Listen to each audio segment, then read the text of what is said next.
Shivangi and welcome back to our channel Shivangi and विहानदा अड्डा। Friends, मैंने पार्ट्स ऑफ स्पीच की सारे पार्ट्स डाल दिए हैं। नाइन पार्ट्स डाल दिए हैं। नाउन से लेके आर्टिकल तक सारे पार्ट्स अपलोड हो चुके हैं। आपने नहीं देखे तो जाके वो भी देखिए। अगर आपको एक साथ सारे पार्ट्स चाहिए तो उसके लिए आज मैं लाई हूँ आपके लिए एक साथ 1 से लेके 9 तक के सारे पार्ट्स ऑफ स्पीच के। तो फ्रेंड्स, इस पूरी वीडियो को जरूर देखिए और हमारे चैनल को लाइक शेयर एंड सब्सक्राइब करना ना भूलें। तो फ्रेंड्स, आज हम ग्रामर की वीडियोस के पार्ट्स ऑफ स्पीच टॉपिक को क्लियर करेंगे। तो फ्रेंड्स, मैं चाहती हूँ कि आप मेरी कोई भी वीडियो मिस ना करें। तो फ्रेंड्स, पार्ट्स ऑफ स्पीच के 9 पार्ट्स होते हैं। Noun, pronoun, adjectives, verb, adverb, conjunction, prepositions, interjections and articles। Noun यानी संज्ञा, प्रोनाउन सर्वनाम, एडजेक्टिव्स विशेषण, वर्ब क्रिया, एडवर्ब क्रिया विशेषण, कंजंक्शंस जो दो शब्दों या दो सेंटेंसेस को जोड़ते हैं वे शब्द कंजंक्शन कहलाते हैं। Prepositions in, on, out, under, ये सब प्रेपोजिशंस होते हैं। इंटरजेक्शंस जो एक्सक्लेमेटरी साइंस के साथ लगते हैं वो वर्ड्स इंटरजेक्शंस कहलाते हैं। Articles A and the. तो फ्रेंड्स, आज हम सिर्फ इसका एक ही पार्ट करेंगे जो है नाउन, और मैं अपनी प्रोनाउन वाली वीडियो भी जल्द ही लाऊंगी। तो फ्रेंड्स, स्टार्ट करते हैं।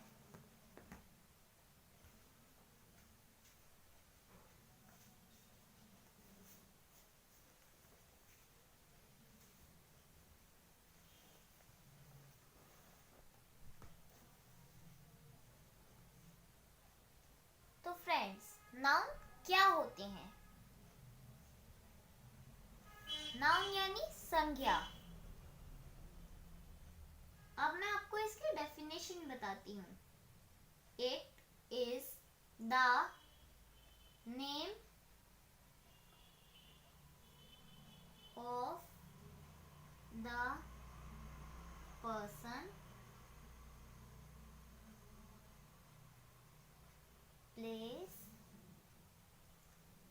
place, animal, things,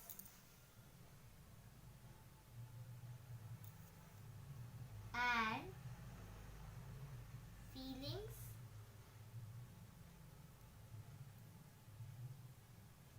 etc. मतलब फ्रेंड्स, संज्ञा क्या होती है? ये किसी भी नाम होता है, किसी भी व्यक्ति का, किसी भी जगह का, किसी भी जानवर का, किसी भी चीज। तो फ्रेंड्स, मैं आपको फर्स्ट एग्जांपल देती हूँ। सीता इज गोइंग, मतलब सीता जा रही है। इसमें नाउन होगा सीता, क्योंकि सीता किसी विशेष व्यक्ति का नाम है फ्रेंड्स, तो सीता नाउन होगा।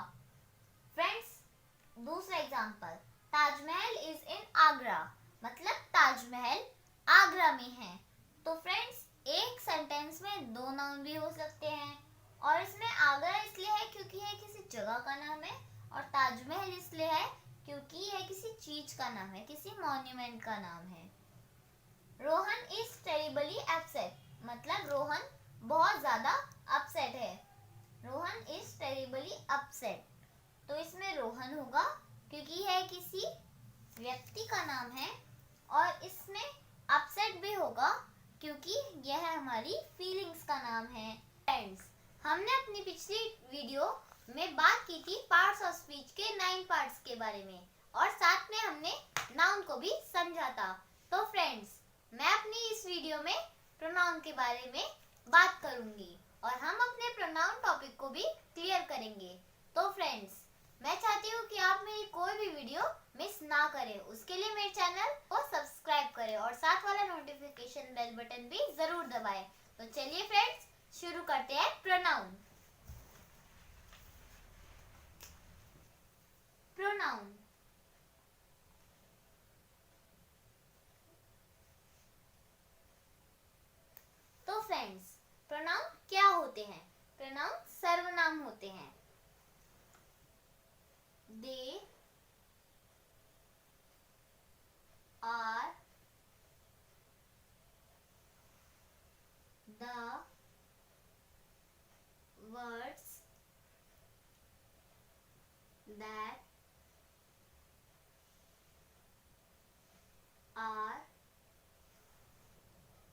used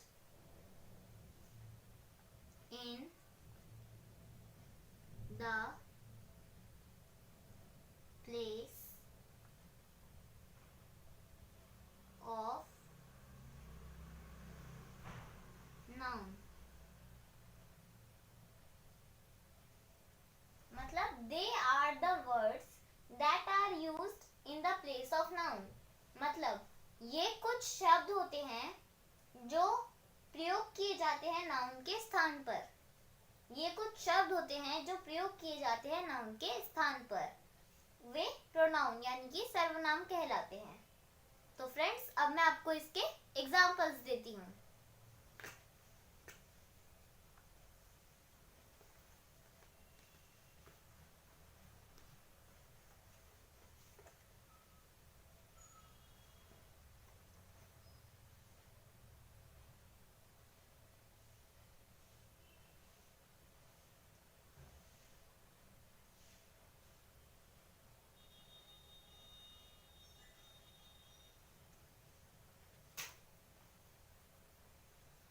फ्रेंड्स, मैं इसमें आपको दोनों के एग्जांपल्स दूंगी, नाउन के भी और प्रोनाउन के भी.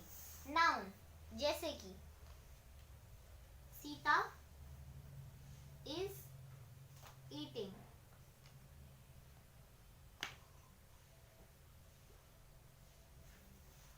मतलब सीता खा रही है.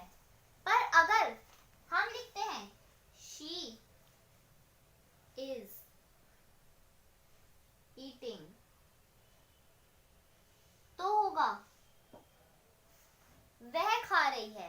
तो इसमें नाउन होगा सीता, पर इसमें प्रोनाउन यानी कि सर्वनाम होगा शी, क्योंकि हमने सीता की जगह पर एक शब्द यूज करा जो सीता को ही बता रहा है. वो होता है प्रोनाउन यानी कि सर्वनाम. Second, noun, pronoun.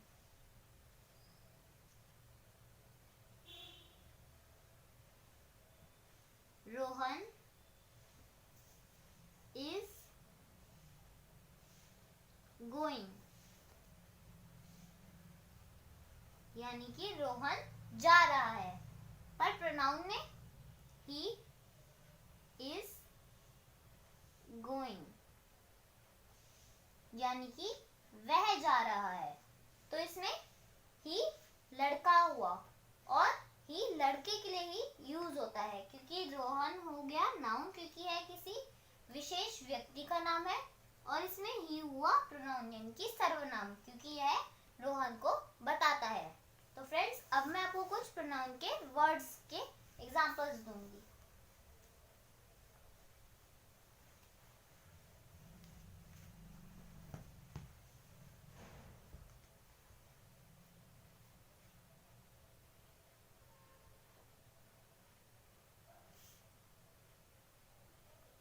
Pronoun words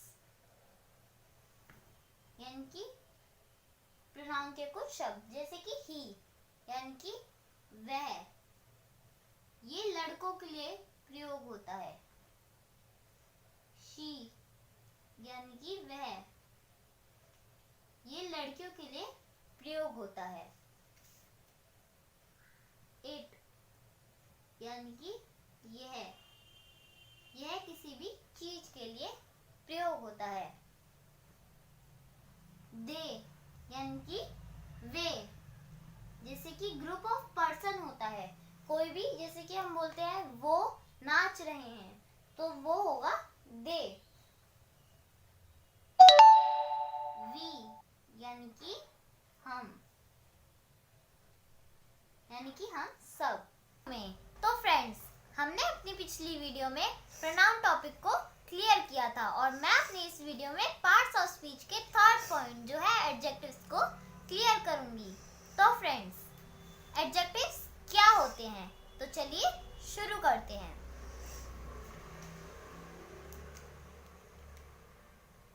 तो फ्रेंड्स, एडजेक्टिव्स क्या होते हैं? एडजेक्टिव्स यानी कि विशेषण.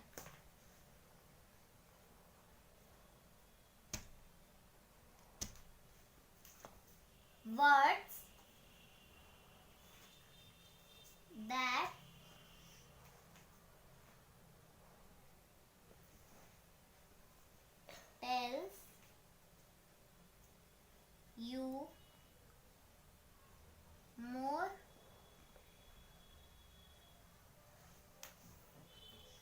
about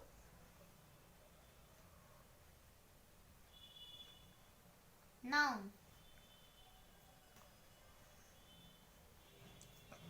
मतलब words that tells you more about noun। words that tells you more about noun मतलब शब्द जो आपको और ज्यादा बताए नाउन के बारे में। जैसे कि वर्ड्स जो आपको और ज्यादा बताए नाउन के बारे में। जैसे example, Sita is a beautiful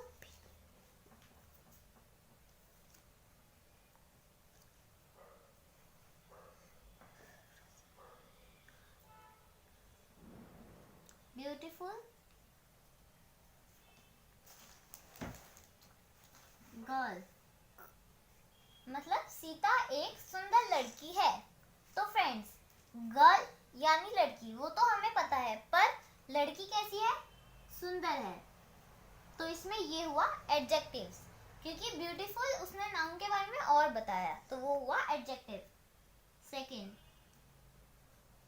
Ram is a good boy। मतलब राम अच्छा लड़का है। तो इसमें राम एक अच्छा लड़का है वो बताया है। तो लड़का तो है पर कैसा है? अच्छा है। तो इसमें ये हुआ एडजेक्टिव्स। तो फ्रेंड्स, अब मैं आपको एडजेक्टिव्स के कुछ वर्ड्स देती हूँ।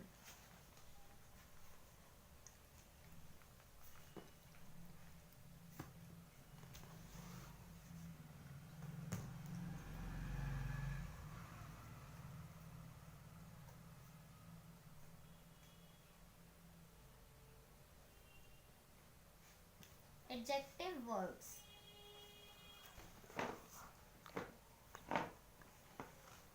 ब्यूटीफुल यानी कि सुंदर। आप इसको घर में प्रैक्टिस कर सकते हैं। जैसे कि आप इसके ऊपर कोई भी सेंटेंस बता सकते हैं, जैसे कि she is a beautiful girl. ऐसे करके आप इससे पूरे सेंटेंस बना सकते हैं। ग्रीडी मतलब लालची। स्मार्ट मतलब बहुत स्मार्ट।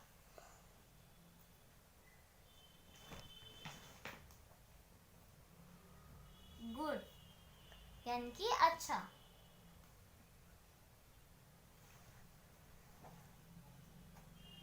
कोल्ड यानी कि ठंडा।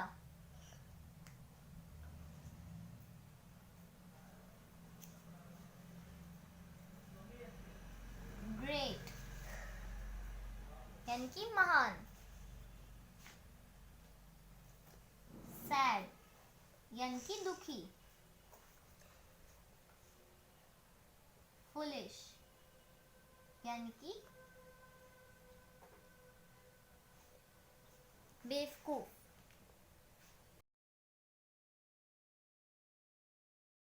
अगर आपको मेरी वीडियो के अच्छी लगी तो उसे लाइक जरूर करना और मेरी वीडियो को ज्यादा से ज्यादा शेयर करना। और मैं चाहती हूँ आप मेरे चैनल पर ऐसे ही बन रहे, उसके लिए मेरे चैनल को सब्सक्राइब कीजिए और साथ वाला नोटिफिकेशन बेल बटन भी जरूर दबाएं। वर्ब जिसका मीन्स है क्रिया, हिंदी में हम इसको क्रिया भी कहते हैं। तो चलिए बिना समय बर्बाद करे शुरू करते हैं हमारी video.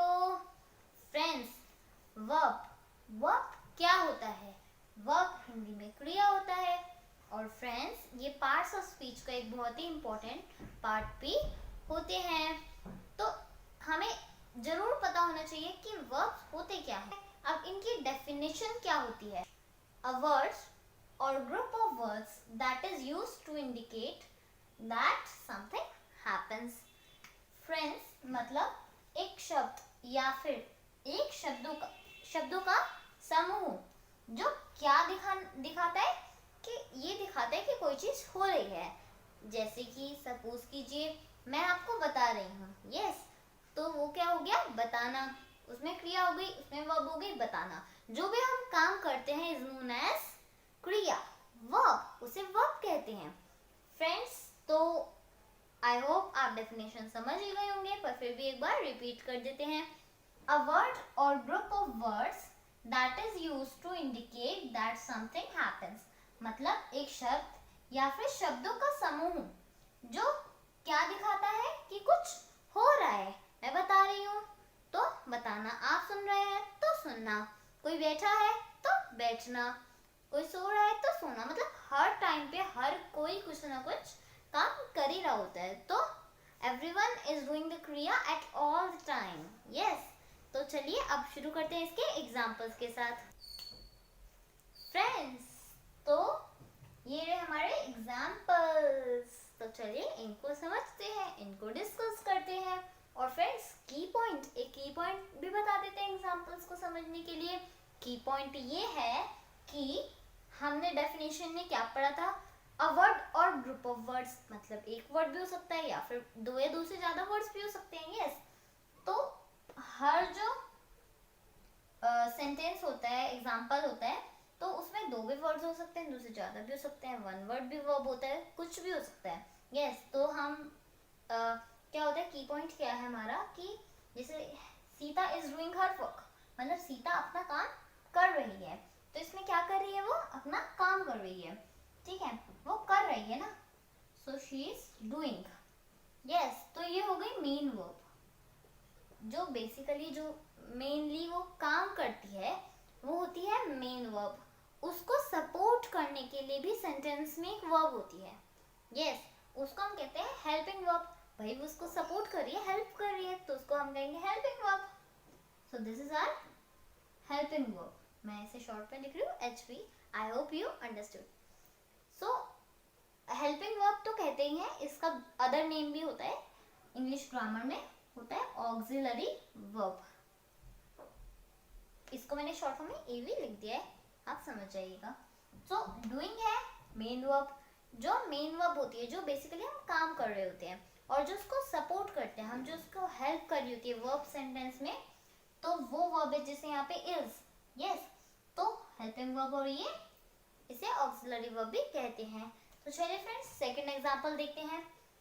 Mother is cooking the food, मतलब माता खाना बना रही है, खाना पका रही है। माता खाना पका रही है, तो माता क्या कर रही है, पका रही है। यस, खाने को पकाई तो नहीं है वो, तो शी इज कुकिंग। तो कुकिंग हो गया मेन वर्ब। यस, कुकिंग हो गया मेन वर्ब। और इज जो है मेन वर्ब को सपोर्ट कर रहा है, हेल्प कर रहा है, so it is helping verb और ऑक्सिलरी वर्ब, कुछ भी कह सकते हैं। यस, मैं दोनों वर्ड्स लिख रही हूँ जिससे हमारे फ्रेंड्स अच्छे से समझ पाए। थर्ड एग्जांपल लेते हैं। आई am writing on the board, मतलब मैं बोर्ड पे लिख रही हूँ या लिख रहा हूँ।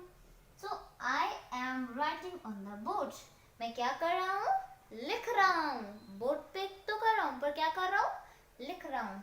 Yes, writing.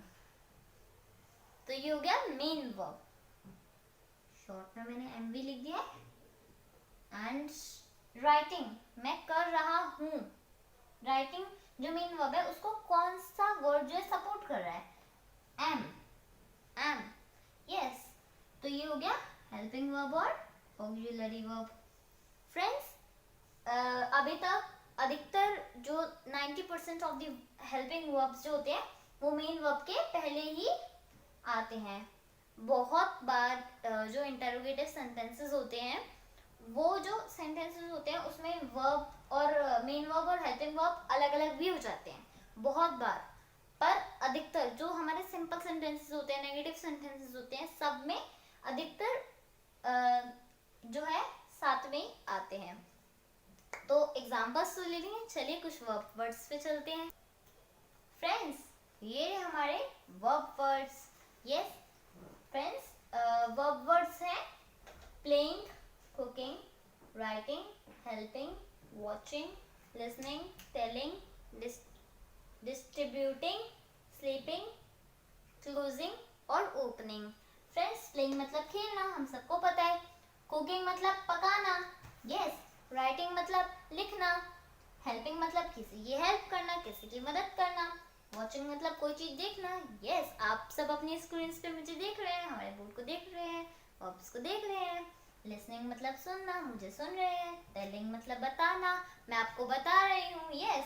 डिस्ट्रीब्यूटिंग मतलब बांटना। यस, कोई चीज बांटना। स्लीपिंग मतलब सोना, when we are too sleepy. Yes. Closing and opening मतलब बंद करना या खोलना।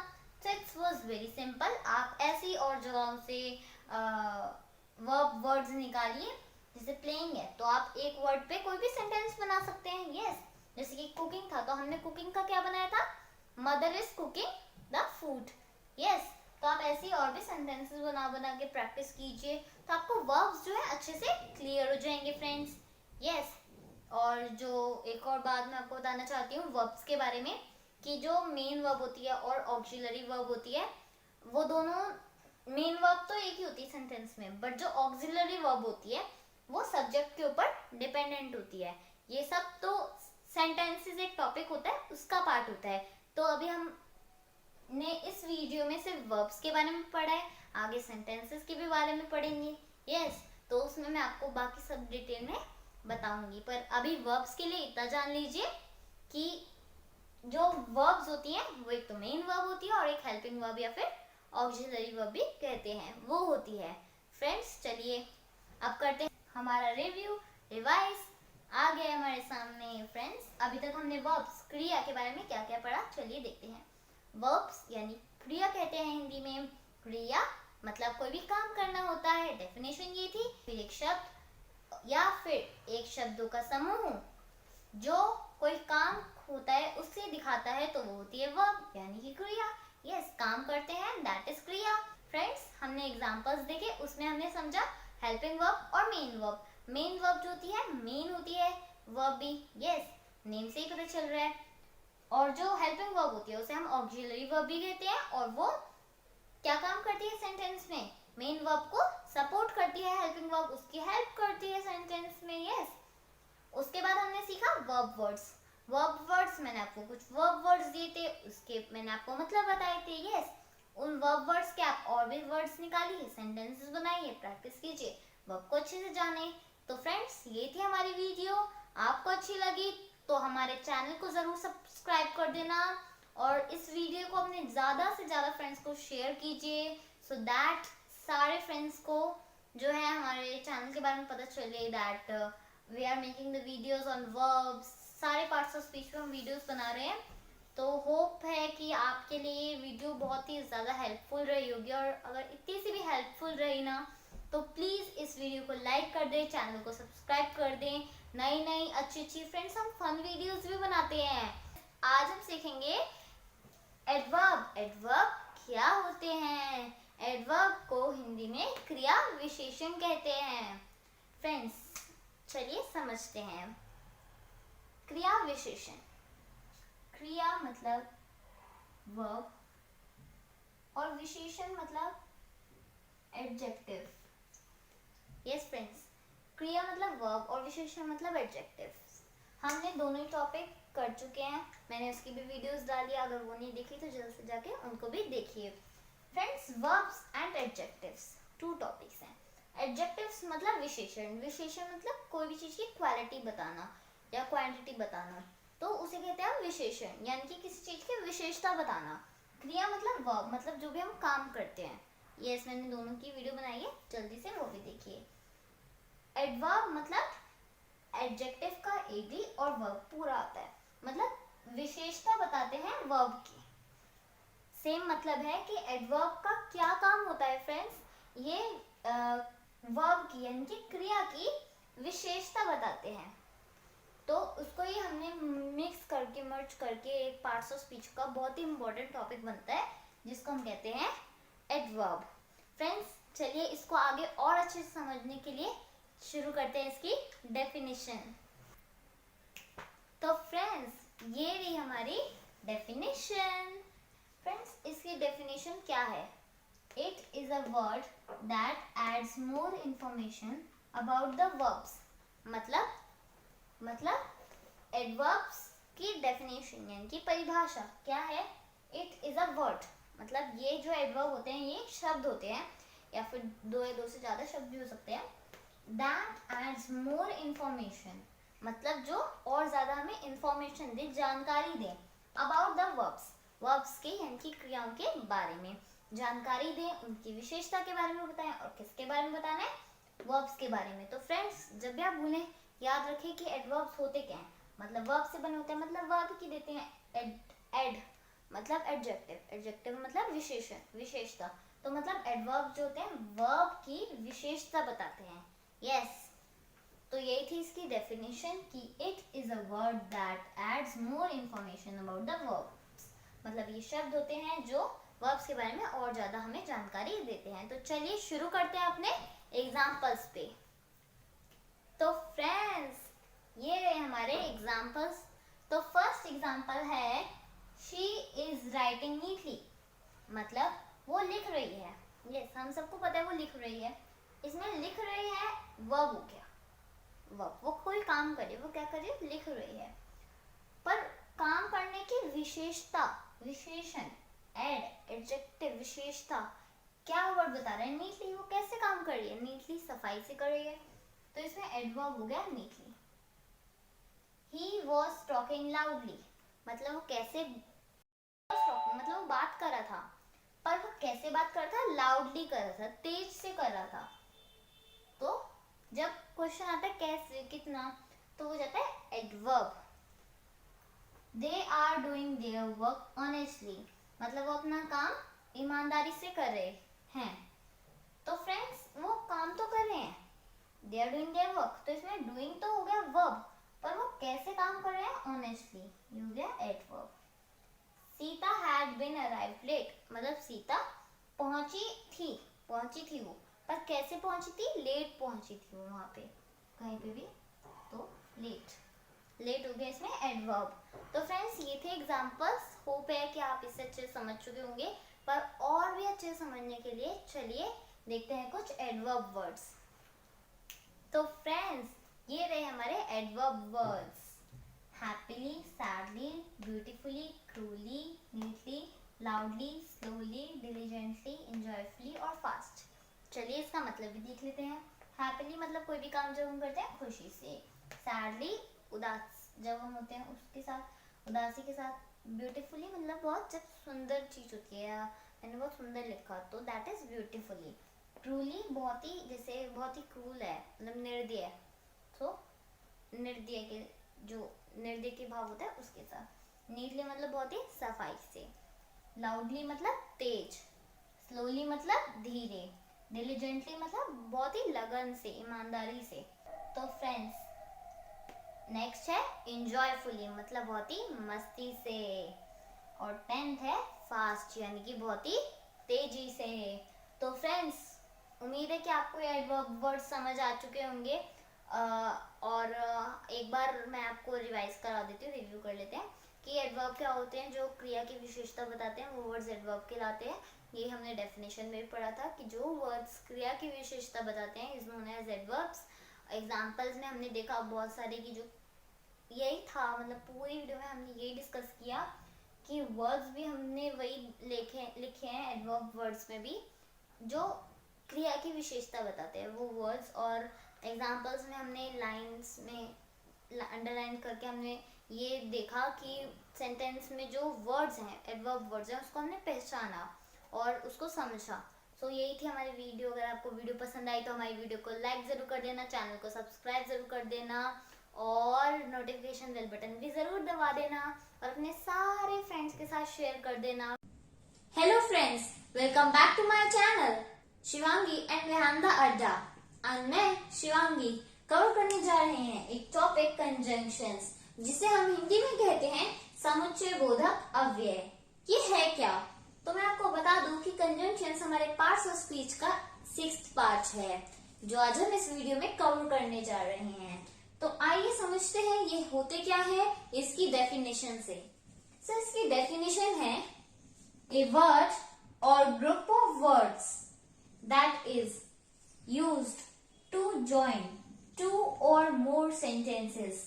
सिंपल सेंटेंसेस, सिंपल वर्ड्स में इसकी लैंग्वेज, इसकी डेफिनेशन सिर्फ यही है गाइस कि एक शब्द या फिर ग्रुप ऑफ वर्ड्स, एक शब्द या एक से ज्यादा शब्द, दैट इज जो यूज किए जाते हों ज्वाइन करने के लिए, ज्वाइन करने के लिए, उन्हें कंबाइन करने के लिए, उन्हें मिलाने के लिए, जो हम एक या एक से ज्यादा शब्दों को यूज करते हैं ज्वाइन करने के लिए। इन्हें ज्वाइन करने के लिए यूज करते हैं दो या दो से ज्यादा सेंटेंसेस को। इसका मतलब ये है जब हम दो या दो से ज्यादा सेंटेंसेस को ज्वाइन करने के लिए कुछ वर्ड्स को यूज करते हैं तो उन वर्ड्स को कहते हैं कंजंक्शंस। तो आइए समझते हैं इसे और अच्छी तरीके से कुछ एग्जांपल्स के साथ। तो गाइस, ये है कुछ एग्जांपल्स, देखते हैं। I will go to mall, I will go to mall, I will buy clothes, मतलब मैं मॉल जाऊंगी और मैं कपड़े खरीदूंगी। इसका मतलब ये हुआ। तो इसमें हमारा जो है, हम देख रहे हैं यहाँ पे, ऑब्जर्व कर रहे हैं कि आई विल और आई विल यहाँ पे सेम है दोनों सेंटेंसेस में, और ये दोनों सेंटेंसेस एक साथ बोले गए हैं, दोनों ही रिलेटेड हैं कि मैं जाऊंगी खरीदूंगी, दोनों ही रिलेटेड हैं और साथ के साथ दोनों ही पॉजिटिव वे में हैं। तो यहाँ पे हम यूज करते हैं कंजंक्शन एंड, मतलब ये एक वर्ड है जो यूज किए जाएगा दो सेंटेंसेस को जोड़ने के लिए। अब इसमें हमारा बन जाएगा I will go to mall, I will go to mall and buy clothes. Guys, यहाँ पे सब्जेक्ट मैं एक बार सेंटेंस में लगा चुकी हूँ क्योंकि अब ये दो सेंटेंस से एक सेंटेंस बन चुका है।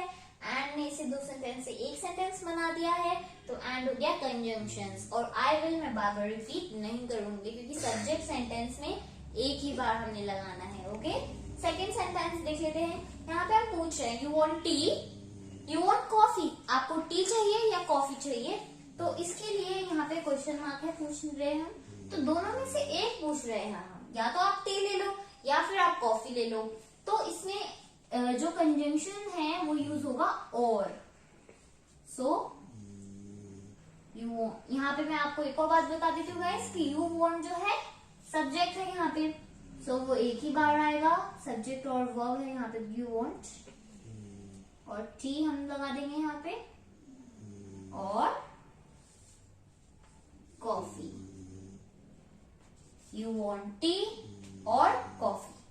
ओके, यहाँ पे भी और ने टू सेंटेंसेस को जोड़ के एक सेंटेंस बना दिया है, इसीलिए यहाँ पे एंड और है हमारे कंजंक्शंस। होप आपको एग्जाम्पल समझ आ चुके होंगे। और अच्छे से समझने के लिए आगे देखते हैं कंजंक्शन वर्ड्स। सो गाइस, ये है कुछ कंजंक्शन वर्ड्स जिसे आज हम पढ़ते हैं।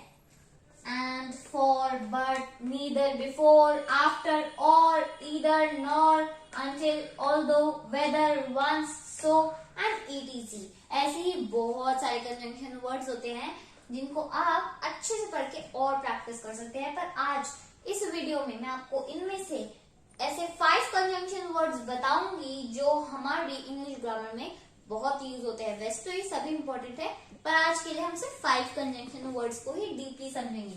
सो 5 कंजंक्शन वर्ड्स हैं and, but, or, so, and one more which is because, this. So let's study these. So friends, and, but or so हम 3 करेंगे पहले कंजंक्शन, फिर बाद में 2 और कर लेंगे। एंड क्या होते हैं? सबसे पहला पॉइंट है एंड के लिए कि ये रिलेटेड आइडियाज को दर्शाते हैं। मतलब जब 2 चीजें रिलेट हो रही होती हैं तो एंड हम लगा देते हैं। जब एक सेंटेंस, मतलब जब 2 सेंटेंस होते हैं, जब हम उसे एक सेंटेंस बना रहे होते हैं तो कंजंक्शंस को जो हमें चूज करना है बहुत ध्यान से करना होता है। तो एंड कब लगाते हैं? जब एक सेंटेंस भी पॉजिटिव हो और दूसरा भी पॉजिटिव हो। Remember, P stands for positive here. But ये हम यूज करते हैं ऑपोजिंग आइडियाज में।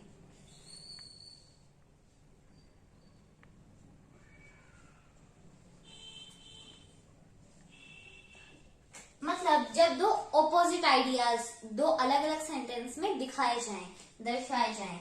तो एक सेंटेंस होगा पॉजिटिव और एक होगा नेगेटिव, जो बट में यूज होगा। अगला है और। तो और को कहते हैं या। आप ये लेंगे या वो, वन और टू, ठीक है। मैं इन शॉर्ट यहां लिख देती हूँ, वन और टू। या तो पहला सेंटेंस होगा या फिर सेकंड सेंटेंस होगा। उसमें से इसमें दोनों आ सकते हैं, इसमें दोनों आ सकते हैं, पर इसमें आपको चूज करना पड़ेगा एक। जैसे कि हमने एग्जांपल लिया था, यू वांट टी और कॉफी, एक ही लोगे ना कुछ, तो एक के लिए पूछ रहे हैं और लगा के। आइए हम इन्हें समझते हैं कुछ एग्जांपल्स के साथ। सो फ्रेंड्स, इसके एग्जांपल्स देख लेते हैं हम जल्दी से। She didn't speak to anyone and nobody spoke to her. मतलब उसने किसी से बात नहीं की और किसी ने उससे बात नहीं की। दोनों एक ही तरफ जो है, दोनों सेंटेंसेस जो है रिलेट कर रहे हैं आइडियाज। दोनों सेंटेंसेस के आइडियाज रिलेट कर रहे हैं एक दूसरे से। तो इसमें एंड का यूज हुआ है और यहाँ पे एंड ये कंजंक्शन। कंजंक्शन को मैं अंडरलाइन कर रही हूँ यहाँ पे उसे आइडेंटिफाई करने के लिए। बट जिसमें हम ओपोजिंग आइडियाज को दिखाते हैं। ही इज पुअर, वो पुअर है, ओके, बट ऑनेस्ट, पर वो ईमानदार है। सो एक दोनों ओपोजिट आइडियाज हो गए, राइट। तो इसलिए यहाँ पे हमने यूज किया बट। अगला है और, जिसमें ऑप्शन चूज करना होता है हमें कोई। आई विल गो शॉपिंग और कैंपिंग। या तो मैं शॉपिंग जाऊंगी या फिर कैंपिंग जाऊंगी, एक ही काम करेंगे हम इसमें दोनों में से। तो इसीलिए यहाँ पे हमने लगा दिया है और। या तो मैं शॉपिंग जाऊंगी या फिर कैंपिंग जाऊंगी। अब हम देख लेते हैं अपने फोर्थ और फिफ्थ वाले कंजंक्शन को डिटेल में, सो और because. So now it's the time for the conjunction so and because. अब सो और बिकॉज की बारी है। तो पहले हम सो की बात कर लेते हैं। सो जब यूज करते हैं जब रिजल्ट्स बताने हों, मतलब कि फर्स्ट सेंटेंस और सेकंड सेंटेंस की बात हो रही है कंजंक्शंस में। तो फर्स्ट सेंटेंस में जो काम हो रहा है, सेकंड सेंटेंस में उसका रिजल्ट आएगा। एग्जाम्पल देख लेते हैं। फर्स्ट सेंटेंस में काम हो रहा है, राहुल स्टडीड हार्ड। राहुल ने मेहनत से अच्छे से, मतलब उसने हार्डली पढ़ाई की, उसने हार्ड वर्क करके। सो ही पास द एग्जाम। अब यहाँ पे सो लगाने के बाद हमारा रिजल्ट आया कि उसने जो पढ़ाई की, हार्ड वर्क किया, उसके रिजल्ट से वो एग्जाम में पास हो गया। सो ही पास द एग्जाम। सो यहाँ पे सो का जो रिजल्ट है, सो का यूज है वो रिजल्ट्स है कि फर्स्ट सेंटेंस का जो सेकेंड सेंटेंस से रिलेशन होगा वो रिजल्ट्स का होगा। तो बिकॉज के तो नाम से ही पता चल रहा है कि वो कॉज या किसी रीजन के लिए फर्स्ट सेंटेंस और सेकंड सेंटेंस में एक रिलेशन बनाता है।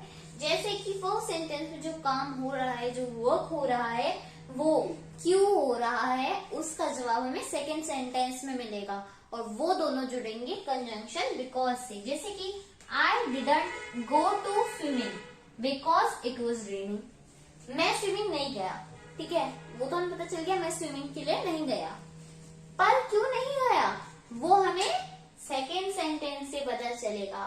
तो मैं इसलिए नहीं गया क्योंकि रेन हो रही थी, बारिश हो रही थी, बिकॉज इट वॉज रेनिंग। तो यहाँ पे बिकॉज हो गया कंजंक्शंस। होप है, आशा है कि आप सबको आज की वीडियो अच्छे से समझ आ गई होगी। कंजंक्शंस जिसे हम हिंदी में समुच्चय बोधक अव्यय कहते हैं, आपको अच्छे से समझ आ गए होंगे। ऐसे ही आगे लाते रहेंगे हम आपके लिए पार्ट्स ऑफ स्पीच के आगे वाले पार्ट्स। तब तक जुड़े रहिए हमारे चैनल से। Subscribe, like and share. Friends, मैं हूँ शिवांगी और आज हम करने वाले हैं टॉपिक प्रेपोजिशन। प्रेपोजिशन को हम हिंदी में कहते हैं पूर्व सर्ग। फ्रेंड्स, ये पार्ट्स ऑफ स्पीच का 7th पार्ट है और बहुत ही इम्पोर्टेंट रोल प्ले करता है इंग्लिश ग्रामर में और पार्ट्स ऑफ स्पीच में भी। तो चलिए बिना टाइम वेस्ट करे शुरू करते हैं हमारी टॉपिक प्रेपोजिशन। प्रेपोजिशन की डेफिनेशन क्या है? A word or phrase that is used before noun और pronoun to show place, time, direction etc।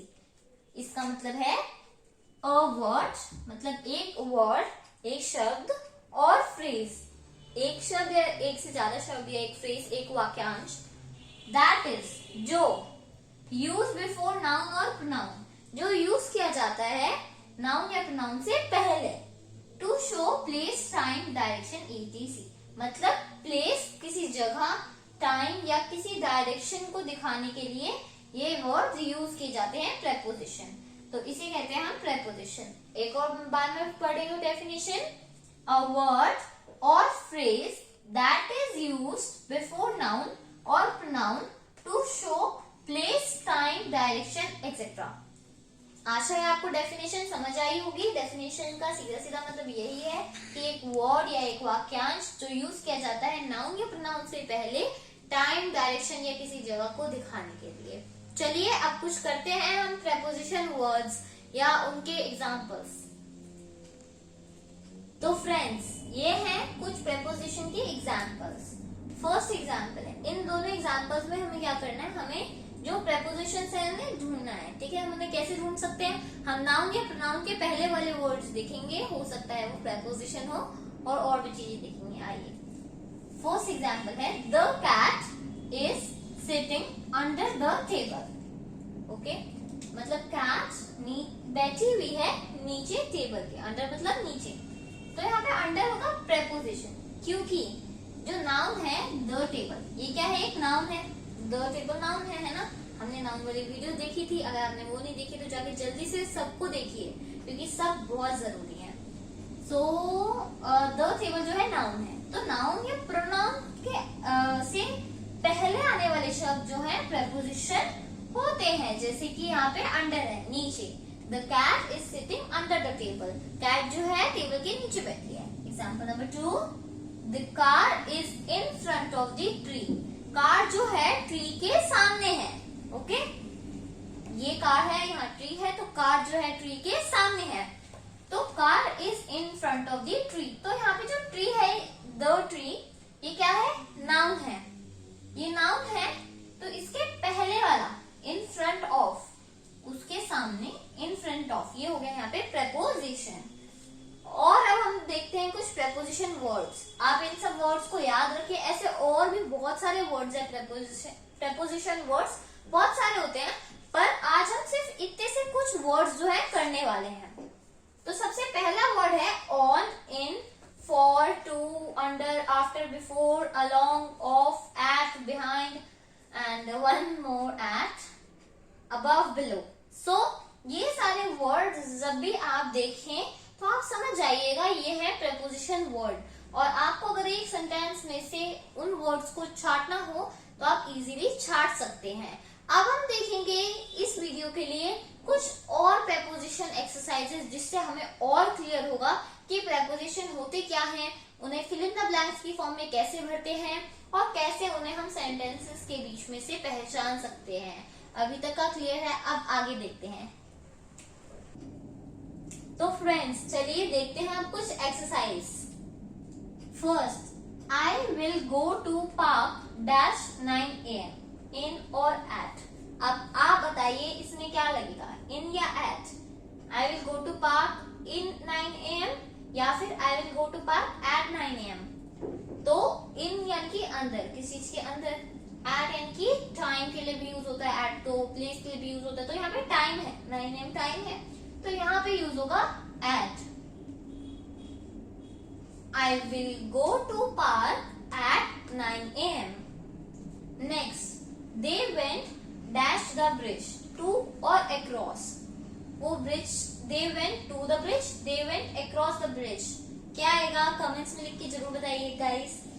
तो they went across the bridge, क्योंकि जैसे ब्रिज है और वो लोग हैं वो यहाँ से गए, उसके जस्ट साइड से उसके गए, वो उसके अक्रॉस गए वो, तो they went across the bridge.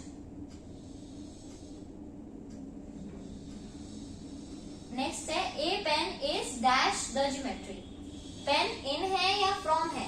Pen in है, ज्योमेट्री की पेन क्या है, अंदर है, तो यहाँ पे आएगा इन। तो फ्रेंड्स, मुझे आशा है आपको एक्सरसाइज भी समझ आई होगी और पूरा प्रेपोजिशन टॉपिक भी समझ आया होगा। और अगर आपको समझ आया तो इस वीडियो को लाइक करें, शेयर करें, क्योंकि सारे फ्रेंड्स तक आपके सारे फ्रेंड्स तक नॉलेज आनी चाहिए ना। तो शेयर जरूर करें, लाइक जरूर करें और सब्सक्राइब करें, नोटिफिकेशन बेल बटन भी जरूर दबाएं, जिससे आपको ऐसी नई नई वीडियोस की बहुत सारी नोटिफिकेशंस मिलती रहें। और आज हम करने जा रहे हैं एक बहुत ही इम्पोर्टेंट टॉपिक, इंटरजेक्शन, और जिसे हम हिंदी में कहते हैं विस्मयादि बोधक। फ्रेंड्स, ये तो मेरा फेवरेट टॉपिक है और ये बहुत ही इम्पोर्टेंट टॉपिक है पार्ट्स ऑफ स्पीच का और इंग्लिश ग्रामर का भी। तो चलिए फ्रेंड्स, बिना टाइम वेस्ट करे इसे शुरू करते हैं। इंटरजेक्शन, जिसे हिंदी में हम कहते हैं विस्मयादि बोधक। आइए देखते हैं इसकी डेफिनेशन कि ये है क्या, ये कैसे यूज होता है, क्या है ये। A word or phrase that is used to express excitement, happiness, pain, pleasure, surprise, sadness, sorrow, etc. Definition इसकी है एक शब्द, एक वर्ड या एक फ्रेज, एक वाक्यांश, एक शब्द या एक से ज्यादा, दो तीन शब्द, that is used to express, जो यूज किए जाए दिखाने के लिए, दर्शाने के लिए। क्या दर्शाने के लिए? एक्साइटमेंट, जॉय, खुशी, आपके अंदर जो उल्लास है, हैप्पीनेस, पेन, दर्द, प्लेजर, आपका कहते ना माय प्लेजर, खुशी, एक तरह से सरप्राइज, सैडनेस, सॉरो, ये सब दिखाने के लिए जो हमारी फीलिंग्स होती हैं एग्जाम्पल में, उनको दर्शाने के लिए जो वर्ड्स या फिर फ्रेज को यूज किए जाते हैं वाक्यों में, किसी भी चीज में, तो उसको हम कहते हैं इंटरजेक्शन। हिंदी में कहते हैं विस्मयादि बोधक। जैसे वाओ, हिप हिप हुर्रे, वाह, कि कैसे आना हुआ, ऐसे ऐसे वर्ड्स देखेंगे आगे और उसके एग्जांपल्स देखेंगे। चलिए देखते हैं अब इंटरजेक्शन के कुछ एग्जांपल्स। तो फ्रेंड्स, ये रहे कुछ इंटरजेक्शन के examples. Example number 1, wow what a lovely surprise. जैसे हमें कोई सरप्राइज मिलता है तो हम उसके लिए भी कहते हैं wow what a lovely surprise. तो इसमें वाओ जो है विस्मयादि बोधक शब्द है, इंटरजेक्शन है। क्यों है? क्योंकि इससे वाओ से हमें पता चल रहा है वाओ कि हम अपनी फीलिंग्स को एक्सप्रेस कर रहे हैं। जो वर्ड्स हमारी फीलिंग्स को एक्सप्रेस करने के लिए यूज होते हैं उनको हम कहते हैं इंटरजेक्शन। तो यहाँ पे वाओ है। और एक और इनकी पहचान होती है बहुत बड़ी, कि जिनके आगे एक्सक्लेमेटरी मार्क कहते हैं, इस वाले मार्क को एक्सक्लेमेटरी मार्क, जिनके आगे लगा होता है वो वाले वर्ड्स भी हम कह सकते हैं क्या है, इंटरजेक्शन है। फिर second example, hurray we won the match. तो यहाँ पे क्या हो गया, हुर्रे हो गया, interjection. Third, may God bless you, may God bless you. So यहाँ पे ये पूरी लाइन हो गई इंटरजेक्शन। बेसिकली मे जो है बहुत बार इंटरजेक्शन में भी यूज आता है, और ब्लेसिंग देनी हो किसी को, कर्स देना हो किसी को, श्राप देना हो, उस तरह के यूज में भी जो है इंटरजेक्शन का यूज जो है इंग्लिश ग्रामर में होता है। और इसकी बहुत बड़ी पहचान है एक्सक्लेमेटरी मार्क। तो चलिए देखते हैं अब कुछ इंटरजेक्शन वर्ड्स, जिनकी पहचान करके आप सेंटेंसेस में पहचान पाएंगे और एक्सरसाइजेस को भी फिल कर पाएंगे इंटरजेक्शन वर्ड्स। तो फ्रेंड्स, ये रहे कुछ इंटरजेक्शन वर्ड्स जिनसे आप पहचान पाएंगे इंटरजेक्शंस को। फर्स्ट वर्ड है oh, wow, hip hip, hurray, yeah, bravo, really, oh. Friends, जैसे कि ओ यूज हो सकता है oh my God, really you are a super hero. ऐसे बहुत सारे वर्ड्स बहुत सारी जगहों पे जो है यहाँ पे यूज हो सकते हैं और हमें इनको बहुत अच्छे से समझना है। वैसे तो ये इंटरजेक्शन बहुत ही छोटा सा टॉपिक है जो बहुत सारे बच्चों को बहुत जल्दी जल्दी समझ आ जाता है, और मेरा भी ये बहुत फेवरेट है। आपको भी उम्मीद है कि ये वीडियो पसंद आई होगी और इंटरजेक्शन भी अच्छे से समझ आए होंगे। आपको प्रैक्टिस करनी है तो आप ऐसे ही और भी वर्ड्स ढूंढ सकते हैं और उनके ऊपर सेंटेंसेस बना सकते हैं। इससे आपकी बहुत अच्छी प्रैक्टिस होगी एग्जाम्स के लिए भी और हर चीज के लिए भी। फ्रेंड्स, आप इस वीडियो को चाहे तो लाइक कीजिए अगर आपको पसंद आई, और अपने सारे फ्रेंड्स के साथ शेयर कीजिए, और हमारे चैनल को भी ऐसी अच्छी अच्छी वीडियोस के लिए सब्सक्राइब कीजिए, नोटिफिकेशन बेल बटन दबाइए। Hello friends, welcome back to our channel Shivangi and Rehan Da Adda. Friends, मैं हूँ शिवांगी और आज हम करने वाले हैं इंग्लिश ग्रामर का पार्ट्स ऑफ स्पीच का 9th पार्ट, यानी कि लास्ट पार्ट जो है आर्टिकल्स। फ्रेंड्स, आर्टिकल्स को हिंदी में एक्चुअली यूजुअली हम आर्टिकल्स ही कहते हैं। इसके 3 पार्ट्स कह दो, या बेसिकली आर्टिकल्स 3 ही होते हैं, ए एंड द। ए और एंड जो होते हैं ये होते हैं इनडेफिनिट आर्टिकल्स, और जो द होता है वो होता है डेफिनिट आर्टिकल्स। यूज हो जाते हैं, जबकि जो द है वो डेफिनेट है, यानी कि सन है तो सन हमें पता है एक ही है ना, द सन तो है नहीं। पर अगर मैं पेन की बात करूं तो पेन बहुत सारे हैं इस दुनिया में भी, सो उसके लिए ए एंड द होगा। पर सन, अर्थ, इन सब चीजों के लिए जो स्पेसिफिक चीजें होती है उनके लिए यूज होगा डेफिनेट आर्टिकल द। तो देखते हैं ये कब कब यूज होते हैं, कैसे कैसे होते हैं, इस वीडियो में हम ये सब देखेंगे डीप में। तो चलिए शुरू करते हैं, एक्सरसाइज भी देखेंगे, स्टार्ट करते हैं। तो फ्रेंड्स, ए आर्टिकल नंबर 1 है जो हम पढ़ने जा रहे हैं, इनडेफिनिट आर्टिकल। तो ये है इनडेफिनिट आर्टिकल। ओके फ्रेंड्स, इसका सेकंड टॉपिक ये है कि ये सारे कॉन्सोनेंट्स के साथ यूज होता है। अब कॉन्सोनेंट्स क्या होते हैं वो मैं आपको थोड़ी देर में बताऊंगी, ठीक है। जब वॉवल्स पढ़ लेंगे तो कॉन्सोनेंट्स हमें अपने आप समझ आ जाएगा। नेक्स्ट है एन, ये भी इनडेफिनिट आर्टिकल है।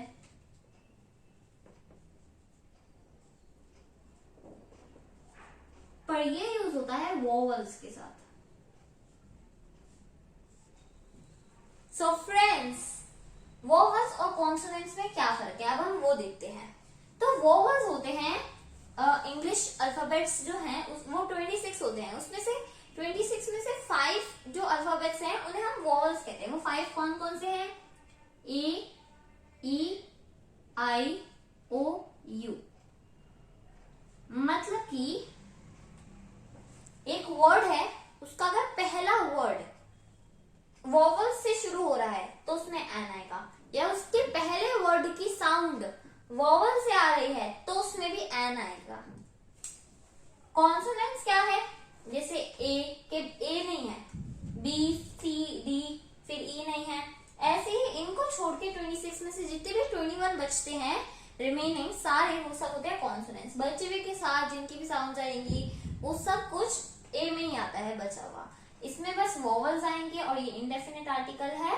अगर वोवल्स एक वर्ड के स्टार्टिंग में वोवल आएगा या उसकी स्टार्टिंग वाली वर्ड की साउंड ही वोवल होगी तो उसमें जो है एन लगेगा उसके साथ। और अगर उसकी स्टार्टिंग वाली साउंड या उसका स्टार्टिंग वाला अल्फाबेट कॉन्सोनेंट होगा तो वहां क्या लगेगा? ए। द क्या है वो भी देख लेते हैं। ये सब आपको और क्लियर हो जाएगा जब हम एक्सरसाइजेस करेंगे, जब इनको छाटेंगे, बहुत कुछ करेंगे। द, तो द है डेफिनेट आर्टिकल।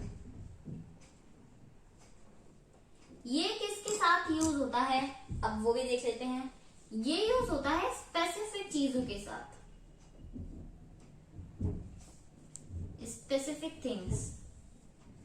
जैसे किसी कोई भी हम चीज ले लेते हैं, जैसे कि हमने ले ली ताजमहल। ताजमहल हमें पता है, एक ही हम ताजमहल की बात कर रहे हैं, आगरा वाले की, तो उसके साथ हम ए ताजमहल यूज नहीं करेंगे, एन ताजमहल यूज नहीं करेंगे, उसके साथ हम यूज करेंगे the Taj Mahal which is in Agra, the earth. Okay, तो फ्रेंड्स द जो यूज होता है वो होता है डेफिनेट आर्टिकल्स में, स्पेसिफिक चीजों में। स्पेसिफिक चीजें मतलब जो हमें पता है पर्टिकुलरली एक ही चीज है, सन, अर्थ, कोई होली बुक हो, है ना, या फिर कुछ भी जो पर्टिकुलर चीजें होती है, कोई जगह का नाम जैसे कि रेड फोर्ट, ऐसे ऐसी मॉन्यूमेंट्स जो हमें पता है स्पेसिफिक हैं, उनके लिए यूज होता है दी।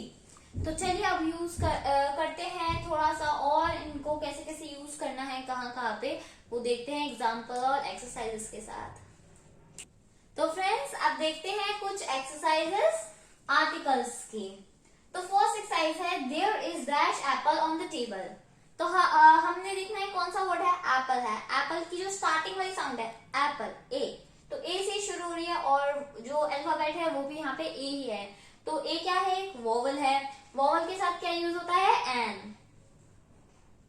तो यहाँ पे हमने लगा दिया एन, जो बिल्कुल करेक्ट है। सेकेंड वाले पे क्या है? Dash pen is in dash geometry. तो पेन जो है पेन के साथ क्या यूज आएगा? पहली बात तो पेन क्या है? पी है, एक कॉन्सोनेंट है, ठीक है।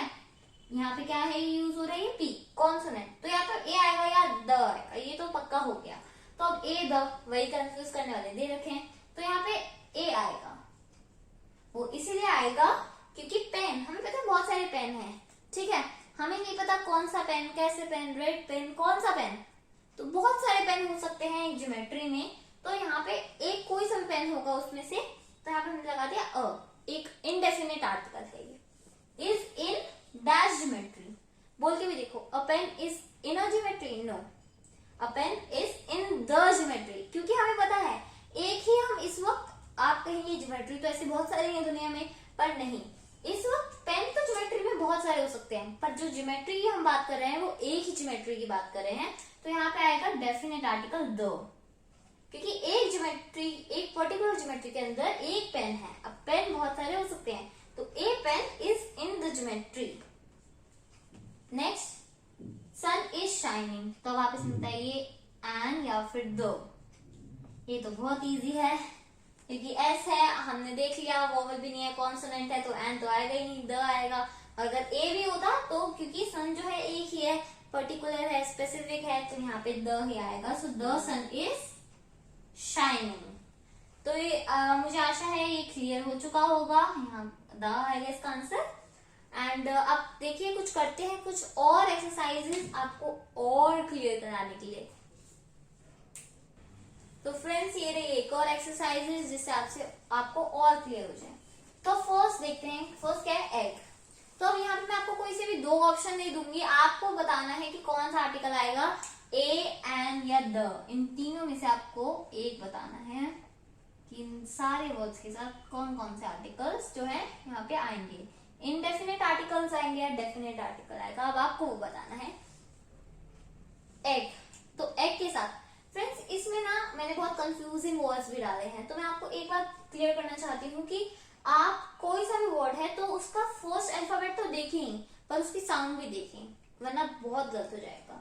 सो एग, ए, इसमें ए की साउंड आ रही है, एग, ए, और ई जो है लिखा आ रहा है, तो ए ई दोनों ही वॉवल हैं, तो यहाँ पे आ जाएगा एन।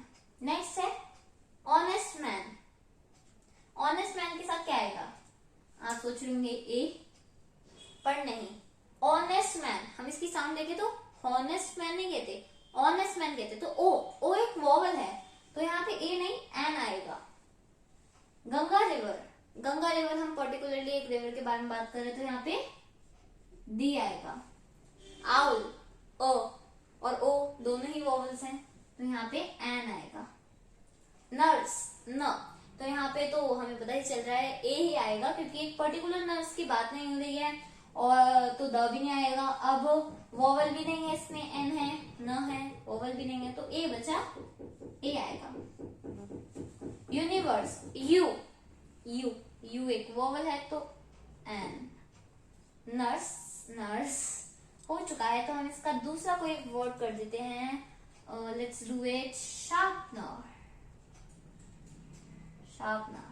सो शार्पनर के साथ क्या आएगा, ए आएगा, ए।